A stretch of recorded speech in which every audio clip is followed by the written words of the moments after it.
जय गुरु माऊली Vidarbha special रेसिपीमध्ये आज dhaba style paneer bhurji करणार आहे। करायला एकदम सोपी आहे।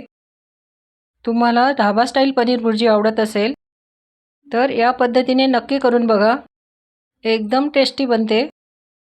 कढईमध्ये 1 चमचा तेल गरम झालं, यामध्ये बारीक कट केलेला कांदा, 2 कांदे मी बारीक कट करून घेतले होते। मीडियम फ्लेमवर 3 ते 4 मिनिट परतून घ्यायचा। कांदा खूप जास्त रंग बदलेपर्यंत परतायचा नाही, हलकासा रंग बदलेपर्यंत परतायचा। यामध्ये अद्रक लसूण हिरवी मिरचीची पेस्ट, 6-7 लसूण कड्या, 3 हिरवी मिरची आणि थोडी अद्रक याची पेस्ट करून घेतली। हे 2 ते 3 मिनिट परतून घ्यायचं। छान 2-3 मिनिट परतल्यानंतर ढाबा स्टाईल पनीर भुर्जी करण्यासाठी यामध्ये या चमच्याने 1 चमचा बेसनामुळे भुर्जीला बाइंडिंग छान येते आणि टेस्टी होते। बेसन यामध्येच भाजून घ्यायचं आहे, वेगळं भाजायची आवश्यकता नाही। 2-3 मिनिट बेसन छान खमंग भाजून घेतलं।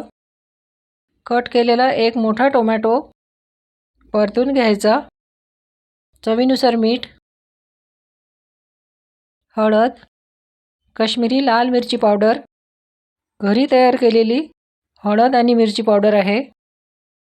यामध्ये गरम मसाला, धने पावडर, जिरे पावडर, कसुरी मेथी हे मसाले परतून घ्यायचे आहे।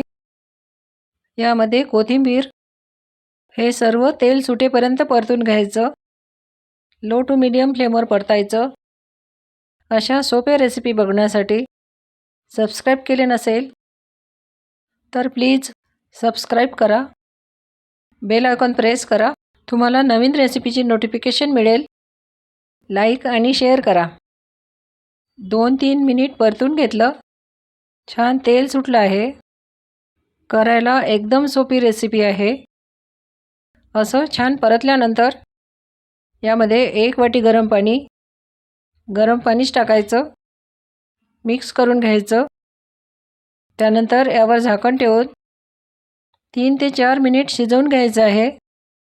3-4 मिनिटानंतर हे मिक्स करून घ्यायचं।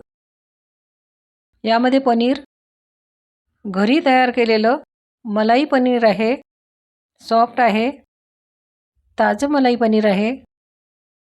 2 मिनिट मिक्स करून घ्यायचं। सकाळच्या वेळेत घाई गडबडमध्ये टिफिनसाठी ही रेसिपी करू शकता। कमीत कमी वेळेत झटपट होणारी रेसिपी आहे। यामध्ये बटर न टाकता 1 चमचा घरचं ताजं लोणी टाकत आहे, ऑप्शनल आहे, आवडत असेल तर टाकायचं। मिक्स करून घेते। मस्त गरम गरम पनीर भुर्जी तयार आहे। हॉटेलमध्ये लच्छा पराठा, नानसोबत सर्व करतात। आपण घरच्या घरी गरम पोळीबरोबर सर्व करू। घरचं ताजं लोणचं, लिंबू, कांदा, गरम पोळी आणि गरमागरम ढाबा स्टाईल पनीर भुर्जी नक्की करून बघा। पुन्हा भेटू अशीच छान रेसिपी घेऊन।